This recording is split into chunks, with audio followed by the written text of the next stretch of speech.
The advisor to the ICC chief prosecutor is a man named Theodore Meron, 94 years old, Holocaust survivor, former advisor to the Israeli foreign minister. He advised the ICC to ask for arrest warrants, but according to Douglus and Natasha tonight, and many of you, he's an anti-Semite too. Theodore Meron's an anti-Semite. Everyone's anti-Semitic. Anyone that's objective in the news is anti-Semitic. Everyone's anti-Semitic.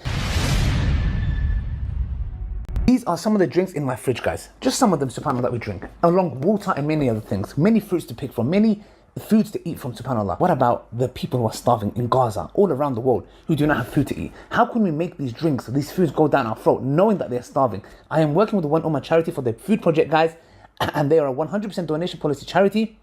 I know the brothers who run the charity, and I have full trust in them. Assalamu alaikum wa rahmatullahi wa barakatuh, brothers and sisters and dear friends. Here is a video of Mahdi Hassan in 5 separate occasions and moments where he absolutely owned and annihilated Douglus Murray, or Gutless Murray, an absolute Islamophobe bigot who is hostile towards Islam to such a level that something that is so transparent in front of him that innocent people being massacred, he absolutely no care. That's why Allah says this in the Quran in Surah Buruj. They were persecuting and killing the believers for no other reason because they say La ilaha illallah. Their hostility and hatred towards us because of our belief in Allah. Here is the first one, inshallah. It was absolutely epic. It seemed to me though, subhanAllah, as if the people who were attending this debate were there planted, because it is impossible them booing the mere facts that Mahdi Hassan was saying. These were facts. Let's watch it for ourselves. Here is the first moment when Douglus Murray got annihilated by Mahdi Hassan. Sources, but I cannot allow Gideon to get away with what he just said, which was an unbelievable lie. He said Israel isn't a democracy. First of all,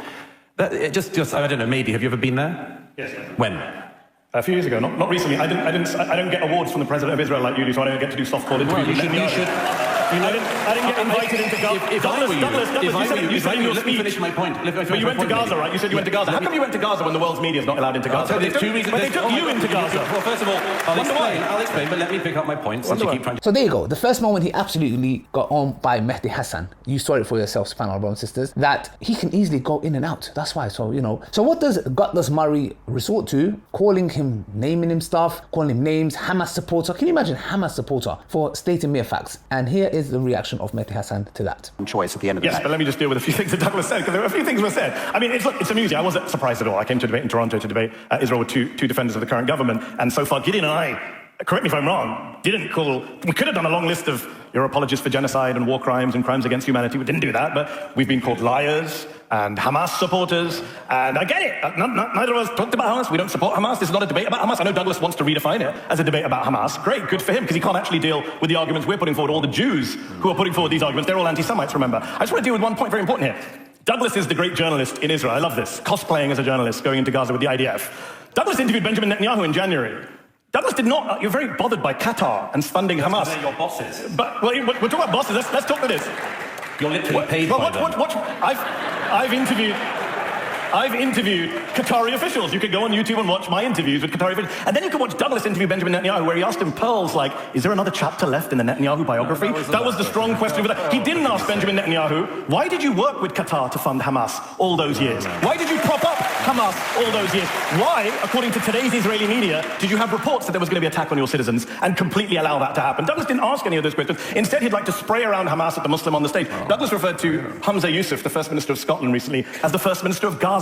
Muslim guy, and he said, quote, you said, quote, he has infiltrated our system. Given we're at a debate about anti-Semitism, I find it ironic that you are throwing out some of the most bigoted dual loyalty tropes known to man, referring to a born... So you can see clearly that Gutless Murray is somebody who's an absolute Islamophobe bigot. For him to call that to Hamza, the Prime Minister in Scotland, you can see that he has a clear hatred. He doesn't believe in democracy. In no way, shape, or form do you really believe Gutless Murray would be okay if the majority of the votes were by Muslims, 51, 52%, and we wanted the Sharia to run the UK, like wanted to the Sharia law to be the law of the land? No, they don't believe in democracy. It's a big fat lie. Here is the next clip where he gets owned.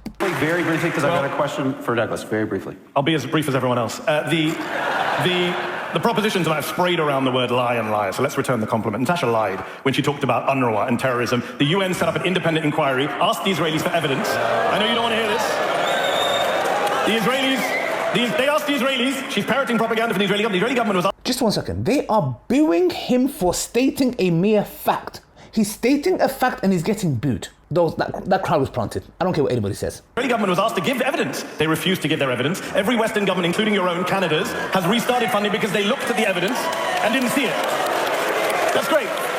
I get it. But as Douglas might have once said, facts don't care about your feelings. To come back to the other point of lie, Douglas says the war would end if Hamas gave back the hostages. Complete lie. The Israelis have said, even if the hostages come back, we carry on the war. In fact, I interviewed Avraham Munter's nephew. Avraham Munter's a 79-year-old Israeli hostage right now. Poor guy, tragic. 79-year-old in captivity, should be freed, of course, had to have his birthday in captivity. His nephew says that every time he goes on the streets, Ben Gvir's police beat him. They beat him and arrest him. They're arresting hostage family members. And they're coming on TV and saying, why are we being used as props by people who support the war? He doesn't support the war. He wants a deal.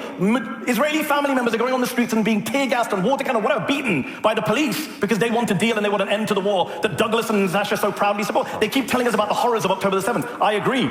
This side shares the revulsion against the horrors of October the 7th, but we also share revulsion against the horrors that came since October the 7th. We don't support those horrors. I'm opposed to the war crimes that happened on October the 7th and the war crimes that happened since October the 7th.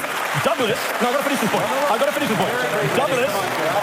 Douglas, the week after October the 7th, came out in The Spectator and advocated for the ethnic cleansing of Gaza, which is a crime against humanity under the Rome Statute. He said now is not true. You said now is a good time to do it. Everyone can read the piece other than Mahdi. There you go. He was outright calling that for a ethnic cleansing, and now he's, oh no, I didn't mean it like this, etc. You can see the hatred in his eyes for someone to defend such an apartheid regime that is causing massacre and absolute ethnic cleansing genocide. You can clearly see if he had the powers himself, he'd be doing exactly what those scum dirtbag IDF soldiers that are getting liquefied, which makes me sleep at night better, one by one, he would be doing exactly the same thing. So now Douglas Murray has a meltdown. Why? Because all those Jewish protesters, all those Jewish students and non-Jewish students who are at the campuses, here is what he had to say about them. This is the reason why they are doing what they're doing. You know, they're Jewish, but they're self-hating Jews. They're anti-Semitic Jews. Implant or try to implant over the world's most complex region. And they think in doing so that they're being good guys. And what they don't realize is that if they got what they wanted, they'd have finished the work of Adolf Hitler. Because I know it's something you've thought a lot about too. Douglas earlier was telling us all about the importance of journalism going on the ground. While Douglas was getting awards from the President of Israel, we were actually reporting my news organization, Zateo, from those campuses with Jewish students. In fact, the most read piece on our site is from a student called Jonathan Ben Menachem, who is at Columbia and reported from inside the encampment where they were having a Seder, where he was protesting war crimes in Gaza, which I know the other side thinks there are no war crimes, everything we just imagined the last 8 months. What you have to tackle tonight, I'm glad we brought up college campuses, because again, if this ridiculous sweeping motion, Douglas says complexity, we are the side of complexity, we're not the ones saying anti-Zionism across the board is anti-Semitism, you have to deal with the fact that college protests are disproportionate. There are a disproportionate number of Jews in these protests. They're all brainwashed, they're all idiots, they're all self-haters. Some of the top academics at Columbia University who are Jewish have come out to defend the protests. Annalise Orlek is a 65-year-old former chair of Jewish studies at Dartmouth. She was beaten on camera by police while she was protesting against the war in Gaza. Apparently Douglas, an atheist, says that she's an anti-Semite. That's the debate, that's what we've got to tonight, where the former chair of Jewish studies at Dartmouth is an anti-Semite, while Douglas is the champion of the Jewish people. I find it bizarre, and I'm glad we brought up college protests, because it's the number one evidence right now in our discourse that actually a lot of young Jewish people, and by the way, this whole argument, why didn't you protest Sudan, why didn't you protest Syria? Last time I checked, the United States Congress does not fund Bashar al-Assad or the RSF militias in Sudan. So stop with this lazy whataboutism that gives you... They do fund your friends in Tehran. The US Congress funds terror. And now, last but not least, Douglas Murray comes with the accusation that America is actually funding or supporting Iran. You can't make this stuff up. He's lost the plot. Here's the last moment. Tehran. You know very well Biden's package for Tehran. What? You don't know about it? US funds Iran. Okay, you got me there, Douglas. Wow. By the way, since Biden decided to bring Iran back into JCPOA, they are no longer under the sanctions that they were, and they've been brought back into the fold. Ergo, they end up with international funding. America's funding Iran like it funds Israel. This is absurd. By the way, just on fact checks, Natasha gave us a lecture about she's a lawyer on stage. That's true, you are the lawyer on stage. But literally, the chief prosecutor at the International Criminal Court has asked for arrest warrants.